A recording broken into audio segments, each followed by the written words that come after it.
ಈಗ ನಮ್ಮ ಮತದಾನ ಕೇಂದ್ರದಲ್ಲಿ ನಮ್ಮ ಬಿಜೆಪಿಯ ಶಾಸಕರಿಗೆ ಸುಮಾರು 47 ವೋಟನ್ನ ಹಾಕುವಂತದಕ್ಕೆ ನಾವು ವಿಪ್ಪನ್ನ ಕೊಟ್ಟಿದ್ರಿ. 47 ಜನನು ನಮ್ಮ ಬಿಜೆಪಿ ಅಭ್ಯರ್ಥಿಗೆ ಮತ ಹಾಕಿದ್ದಾರೆ ಅನ್ನೋ ಮಾಹಿತಿ ಇದೆ.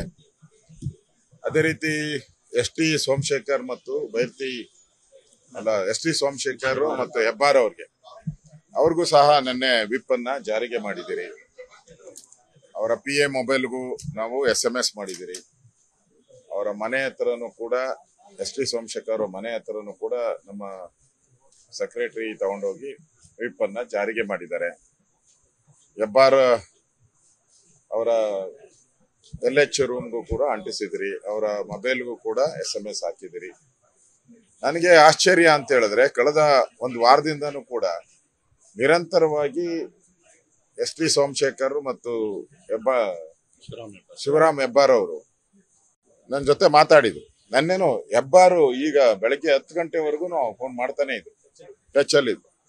ನಾವು ಮಾತಾಡಿದಾಗ ಫೋನ್ ಮಾಡೋರು, ಇಲ್ಲ ಬರ್ತೀರಿ, ಪಾರ್ಟಿಗೆ ದ್ರೋಹ ಬಗ್ಗೆ ಅಲ್ಲ, ತಾಯಿಗೆ ದ್ರೋಹ ಬಗ್ದಂಗೆ ನಾವು ಮೋಸ ಮಾಡಲ್ಲ, ಆ ತರದ ವ್ಯಕ್ತಿಗಳಲ್ಲ ನಾವು ಅಂತ ಎಲ್ಲ ಹೇಳಿದ್ರು. ಮೊನ್ನೆನೂ ಸೋಮಶೇಖರ್ ಮಾತಾಡಿದಾಗೂ ಕೂಡ ಹೇಳಿದ್ರು, ನಾವು ಯಾವುದೇ ಕಾರಣಕ್ಕೂ ಮೋಸ ಮಾಡಲ್ಲ, ಹಂಗೇನ ಮಾಡೋದಿದ್ರೆ ನಿಮ್ಗೆ ಹೇಳ್ತೀನಿ ಅಂತ ಎಲ್ಲ ಹೇಳಿದ್ರು. ಇವತ್ತು ಇನ್ನು ಹೆಬ್ಬಾರ್ ಅವ್ರದ್ದು ಇನ್ನೂ ಗೊತ್ತಿಲ್ಲ. ಆದ್ರೆ ಎಸ್.ಟಿ. ಸೋಮಶೇಖರ್ ಅವರು ಅಡ್ಡ ಮತದಾನ ಮಾಡಿದ್ದಾರೆ ಅಂತ ಹೇಳಿ ಮಾಹಿತಿ ಬಂದಿದೆ. ನನ್ಗನ್ಸ್ತತೆ ಈ ರೀತಿ ಮೋಸ ಮಾಡೋ ಅಂತದನ್ನ ಪದೇ ಪದೇ ಜನ ಇಷ್ಟಪಡಲ್ಲ. ಎಸ್.ಟಿ. ಸೋಮಶೇಖರ್ ಅವರು ಕಾಂಗ್ರೆಸ್ ತೋರ್ದು ಬಿಜೆಪಿಗೆ ಬಂದಿದ್ರು, ಮಂತ್ರಿಯಾಗಿ ಅಧಿಕಾರವನ್ನ ಅನುಭವಿಸಿದ್ದಾರೆ. ಅದರಲ್ಲೂ ಪ್ರತಿಷ್ಠಿತವಾದಂತ ಮೈಸೂರು ಜಿಲ್ಲೆಯ ಇನ್ಚಾರ್ಜು ಸಹ ಯಡಿಯೂರಪ್ಪನವರು ನಾವೆಲ್ಲರೂ ಕೂಡ ಕೊಟ್ಟಿದ್ರಿ. ಇಷ್ಟಿದ್ರೂ ಕೂಡ ಇವತ್ತು ನಾನು ಹಣ ಕೊಡ್ತಾರೆ, ಹಣದ ಅಭಿವೃದ್ಧಿಗೋಸ್ಕರ ನಾನು ಕಾನ್ಸ್ಟಿಟ್ಯೂನ್ಸಿಯಲ್ಲಿ ಹೋಗ್ತೀನಿ ಅಂತ ಹೇಳುವಂಥದ್ದು. ಹಾಗಾದ್ರೆ ಹಿಂದೆ ನಮ್ಮ ಸರ್ಕಾರ ಇದ್ದಾಗ ಎಷ್ಟು ಹಣ ಇವ್ರಿಗೆ ಅಭಿವೃದ್ಧಿಗೆ ನಾವು ಕೊಟ್ಟಿದ್ದೀವಿ? ಈ ತರ ಒಂದ್ ರೀತಿ ನನಗಂತ ಇದೆ, ಅವರು ರಾಜಕೀಯದ ಆತ್ಮಹತ್ಯೆ ಮಾಡ್ಕೊಂಡಿದ್ದಾರೆ ಅಂತ ಅನ್ಸುತ್ತೆ. ಒಂದ್ ರೀತಿ ರಾಜಕೀಯದ ಅಂತ್ಯವನ್ನ ಅವರೇ ಆಡ್ಕೊಂಡಿದ್ದಾರೆ. ಮೊನ್ನೆ ತಾನೇ ಅವರನ್ನ ಎಲೆಕ್ಟ್ ಮಾಡಿ ಬಿಜೆಪಿ ಸಿಂಬಲ್ ಅಲ್ಲಿ ಅವ್ರನ್ನ ಎಲೆಕ್ಟ್ ಮಾಡಿ ಇನ್ನು 9 ತಿಂಗಳಾಗಿಲ್ಲ.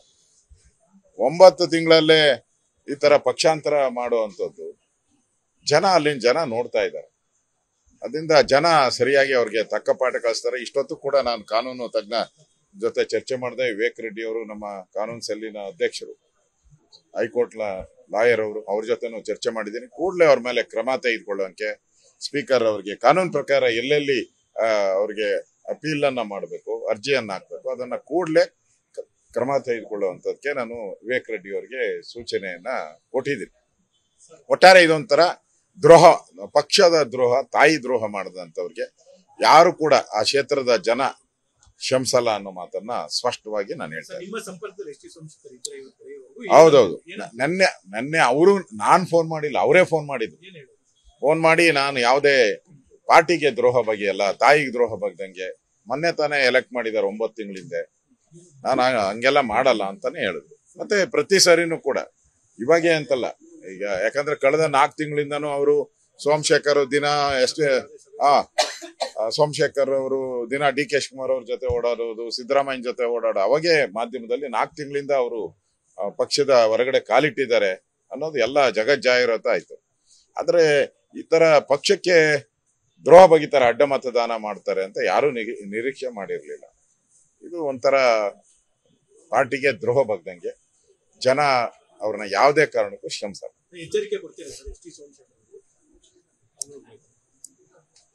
ಕಾನೂನು ರೀತಿ ಈಗ ಕ್ರಮ ತೆಗೆದುಕೊಳ್ಳಕ್ಕೆ ಸೂಚನೆಯನ್ನ ಕೊಟ್ಟಿದ್ದೀನಿ. ನಾನು ಹೇಳ್ದಲ್ಲ, ಈ ತರ ಕೆಲಸ ಮಾಡೋರ್ಗೆ ಜನನು ಕೂಡ ತಿರಸ್ಕಾರ ಮಾಡಬೇಕು. ಅನುಕ್ಷಣದ ಸುದ್ದಿಗಳಿಗಾಗಿ ವಿಸ್ತಾರ ನ್ಯೂಸ್ ಯೂಟ್ಯೂಬ್ ಚಾನೆಲ್ ಸಬ್ಸ್ಕ್ರೈಬ್ ಮಾಡಿ. ಹೊಸ ಸುದ್ದಿಗಳ ನೋಟಿಫಿಕೇಶನ್ಗಾಗಿ ಬೆಲ್ ಐಕಾನ್ ಕ್ಲಿಕ್ ಮಾಡಿ. ಲೇಟೆಸ್ಟ್ ಅಪ್ಡೇಟ್ಸ್ಗಾಗಿ www.vistaranews.com ವೆಬ್ಸೈಟ್ಗೆ ವಿಸಿಟ್ ಮಾಡಿ.